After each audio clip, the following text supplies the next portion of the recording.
امی به باشور کردستانی لباجار حولری جبو پشتگیری خوپیشاندان محابد خوپیشاندان کاتیا لدار خستن کونی چگانی ما رنج جمال دنوا خوپیشاندانی لپارک شاندر رنج دنباش آنها لپارک شاندر چه دبه زعفر و کاتتان باش بۆ پشتگیری لە خۆپیشاندانەکانی شاری مەهاباد لە ڕۆژهەڵاتی کوردستان و هەروەها لە دژی مردنی گوماناوی فەریناز خوسرەوانی لێرە لە سەرخاشی باشووری کوردستان گەنجانی ڕۆژهەڵات و ڕۆژئاوای کوردستان گربوونەوەیەکیان ئەنجامداوە بۆ پشتگیری لە خۆپیشاندەران ئەوان لێرە خۆپیشاندانەکانی شاری مەهاباد بە شۆڕش و بەرخودان ناو دەبن لێرە وەکو باسم کرد گەنجانی ڕۆژهەڵات و ڕۆژئاوای کوردستان کچان و کوڕان لێرە ئامادەن چەندین دروشمیان بەرز کردوێتەوە وەک ئێمە هەموو مەهابادین هەروەها کۆبانێ لەگەڵ مەهاباتە یاخود بڵێن باشوور ڕۆژئاوا باکووری کوردستان هەمووی لەگەڵ مەهاباتە من دەمێ ڕاستەخۆ بچمەلای ڕێکخێرانی گربوونەوەکە لە گەنجانی ڕۆژهەڵات و ڕۆژئاوای کوردستان سەرەتا دەچمەلای کاکادی عەزیزی ئێوە وەکو گەنجانی ڕۆژهەڵات خۆپیشاندانەکان لە ڕۆژهەڵات بوون لە مەهاباد سپایامێک دەنێرن بۆ خۆپیشاندەران بێگومان ئێمە وەک چالاکوانی سیاسی و وەک ڕێکخراوی لاوانی پێشڕەوە هەروەها گەنجانی ڕۆژهەڵاتی کوردستان پشتیوانی لە خەڵکی قارەمانی مەهاباد دەکەین وەک گەلی خۆمانوە ئەو هیوایەشیان دەدەینێ کە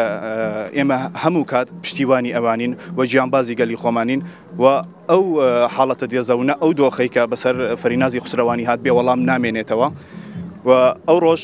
زۆر سپاسی خوشکوبرایانی بەڕێزمان دەکەین لە ڕۆژاوای کوردستان کە توانیان بەدەنگمانەوە بێن لە ئەو ڕاگەندراوەی کە دامان وەک کۆبوونەوەیەک بۆ پشتیوانی لە خەڵکی مەهاباد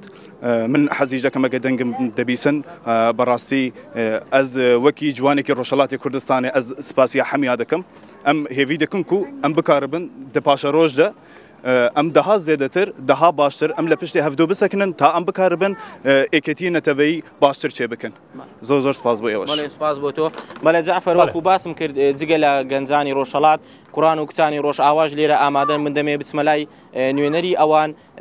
ئارمان ئەمین ئێوە چ پەیامێکتان هەیە بۆ خۆپیشاندەرانی مەهاباد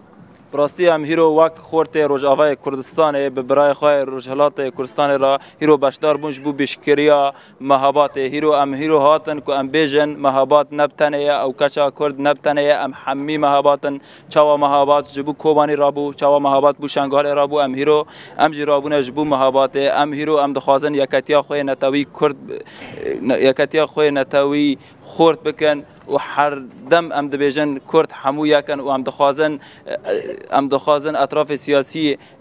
ل روجهلات گی به یک دنگ بن و یک دست بن ج شورشا مهابات و ام دخوازن او شورشا مهابات شورشا آزادیا کرد روجهلات به و از هیرو وقت پیشمرگه کی روجاوای کردستان هیرو کو از سینگار شرط نه هاتم الوی داره کو او چالک مانا چیکر لکن برای خا هادی عزیزی یک اوجی خورت کی ج روجهلات کو ما چیکر ام هیرو حاضر بونج سینگار شرط ام هاتن کو ام اثبات بکن هولیر کوبانی قامشلو آمد گی